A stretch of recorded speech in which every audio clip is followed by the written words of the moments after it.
길원옥을 삶의 마지막까지 괴롭힌 마녀 사냥꾼들. 전지훈 편집위원. 일본군 위안부 피해자인 길원옥 선생님이 지난 2월 16일 97세의 나이로 우리 곁을 떠났다. 길원옥 선생님은 단지 피해자가 아니었고 전 세계를 돌아다니며 위안부의 진실을 알리고 여성 인권을 옹호하고 반전 평화의 가치를 강조한 활동가였다. 힘겹게 세상과 싸우는 사람들을 돕고 연대하는데도 큰 관심이 있었고 지원을 아끼지 않았다.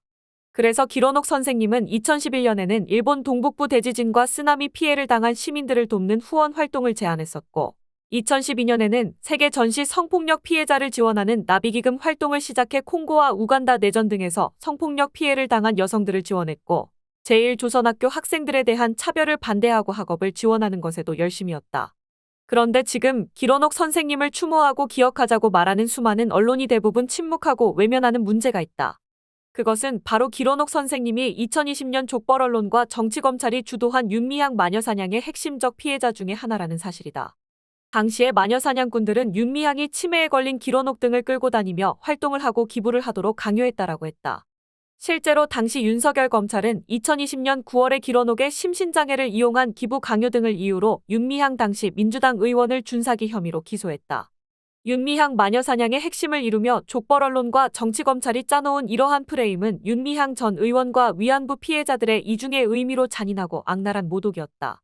첫째, 위안부 피해자들과 연대해 온 수십 년의 활동을 할머니들을 이용하여 사욕을 챙겨온 것으로 만들었다는 점에서 윤미향과 정의연 활동가들에 대한 지독한 모독이었다.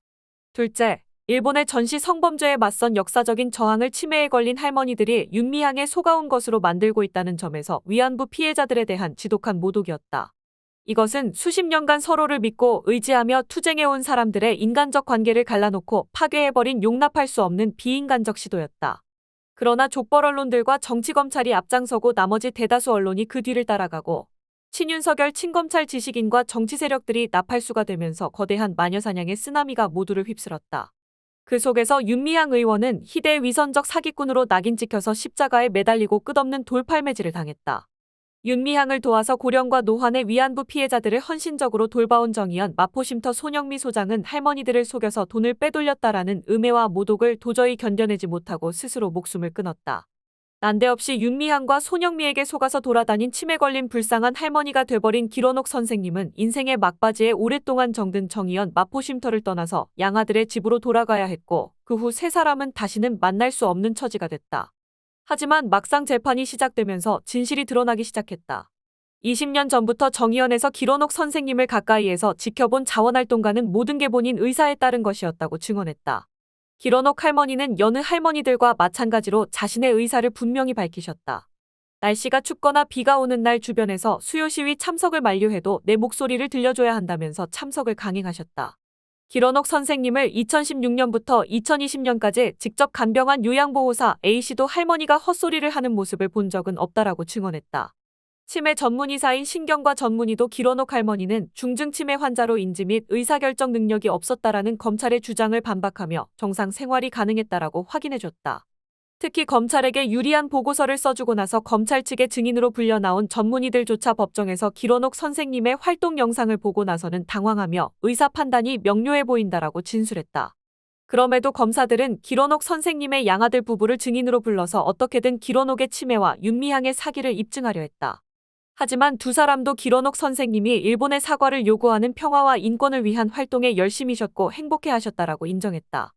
또 두 사람은 매주 길원옥 할머니를 찾아와서 만나고 수시로 통화하면서 길원옥 선생님의 정신 상태에 대해서 어떤 문제도 느끼지 못했다고 말했다. 물론 양아들과 그 부인은 검사들의 목적과 주문대로 앞뒤가 안 맞는 진술도 했다. 나중에 알고 보니 어머니는 2014년부터 치매였다. 정신이 온전하지 못한 상황에서 정의연과 윤미향에게 이용당해온 것이다. 북한 동포와 제1조선학교 등의 기부금을 낸 것도 정의연에 물들어서 그런 것이다. 검사들은 자신들이 마구잡이로 압수해간 수많은 자료와 윤미향, 손영미 간의 사적인 문자 대화 등을 짜깁기해 이를 뒷받침하려고 했다. 그런데 검사들의 이러한 프레임과 두 사람의 진술은 지독한 논리적 모순이었다. 왜냐하면 그 증언이 맞다면 길원옥 선생님이 검찰의 부추김 속에 양아들 부부와 함께 윤미향에게 속았다라며 민사소송을 제기한 것도 치매에 걸려 제정신이 아닌 상태에서 한 행동이 되기 때문이었다. 검찰은 선택적 치매 효과라는 논리로 모순을 빠져나가려고 했다. 즉 길원옥 할머니가 더 젊었을 때 반전 평화와 여성 인권을 위해 한 활동은 전부 치매에 걸려 제정신이 아닌 상태에서 한 일이고, 더 나이가 들어 노환이 심해진 상황에서 검사들의 프레임에 맞게 행동한 것은 전부 가끔 제정신이 돌아오면 한 일이라는 것이었다. 이런 어처구니 없는 논리는 당연히 받아들여질 수 없었다. 2023년 2월에 나온 1심 판결에서 법원은 다른 대부분의 혐의와 함께 이 부분을 무죄로 선고했다. 같은 해 9월에 나온 항소심 판결과 지난해 나온 대법원 판결에서도 마찬가지였다. 길원옥 선생님의 양아들이 형사재판과 별개로 윤미향 의원에게 제기한 부당이득금 반환소송과 위자료 청구 민사소송의 결과도 마찬가지였다. 지난해 초에 나온 판결에서 재판부는 인권 옹호 활동과 기부행위 등은 길원옥 할머니의 의사에 의한 주체적인 행위라고 판결했다. 이런 결과들에 대해서 당시 윤미향 의원은 누구보다도 기뻐하고 안심했다. 자신이 겪은 부당한 수사와 재판이나 마녀사냥의 지옥 같은 고통보다 길원옥 선생님에게 갈 피해를 더욱 걱정했었기 때문이다.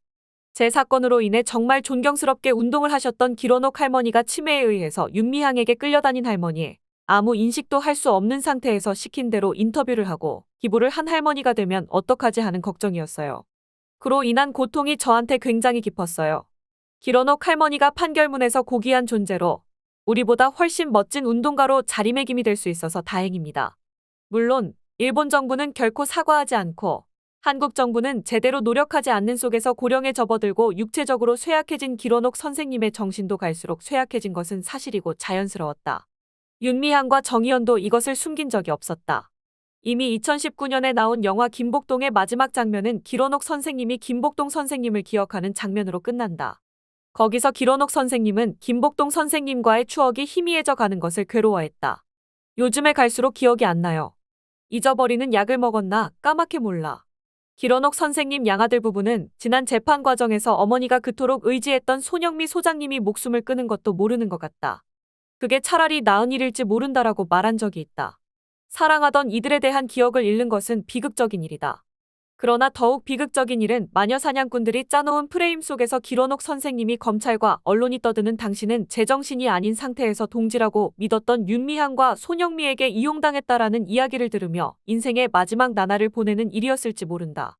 김복동, 길원옥, 윤미향, 손영미는 서로 믿고 의지하고 사랑하면서 세계를 움직인 역사적 운동을 함께 만들었던 사람들이었다. 이 네 사람이 이제는 운영이 중단된 정의연 마포쉼터 평화의 우리 집에서 함께 찍은 사진은 빛바랜 추억으로 남았다. 이 사진 속에서 함께 환하게 웃고 있는 사람 중에 3명은 이미 세상을 떠났고 이제 남은 것은 1명뿐이다.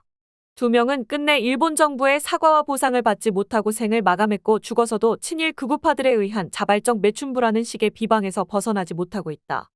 1명은 길원옥의 돈을 빼돌렸다라는 공격을 받다가 스스로 목숨을 끊어야 했고 살아남은 1명은 지금도 위안부 팔아서 앵벌이질한 마녀라는 낙인과 멍해를 벗어나지 못하고 있다. 평생 서로 믿고 사랑하던 동지들을 갈라놓는 것이 2020년 윤미향 마녀사냥의 가장 악랄하고 잔인한 측면이었다. 그토록 윤미향을 믿고 좋아하던 길원옥 선생님은 같은 하늘 아래 있으면서도 결국 끝내 윤미향을 다시 만나서 저들이 갈라놓은 오해와 불신의 매듭을 풀지도 못하고 떠났다. 이것은 두 사람 모두에게 결코 아물지 못할 상처와 한으로 남을 것이다. 길원옥 선생님을 기억하고 추모하는 언론의 수많은 기사와 사진들 속에서도 윤미향의 존재는 철저히 삭제되고 있다. 도저히 분리하기 어려운 게 두 사람의 관계와 함께한 활동과 순간이었는데도 말이다. 오로지 조선일보만이 길원옥 선생님의 별세를 알리면서 또다시 윤미향의 사기 혐의를 언급하며 낙인을 찍을 뿐이었다. 이 마녀사냥을 일으켰던 자들, 주도했던 자들은 결코 용서받기 어렵다. 그 마녀사냥에 동참하던 이들, 침묵하고 방관하던 이들도 돌아봐야 한다. 이것은 서로에게 힘이 되면서 좀 더 아름다운 세상을 만들고 싶었던 이들이 거대한 벽을 무너뜨리고 다시 새로운 벽에 부딪혔던 감동적이면서도 슬픈 이야기다. 길원옥 선생님의 고달프면서 고귀했던 삶을 기억하고 추모한다.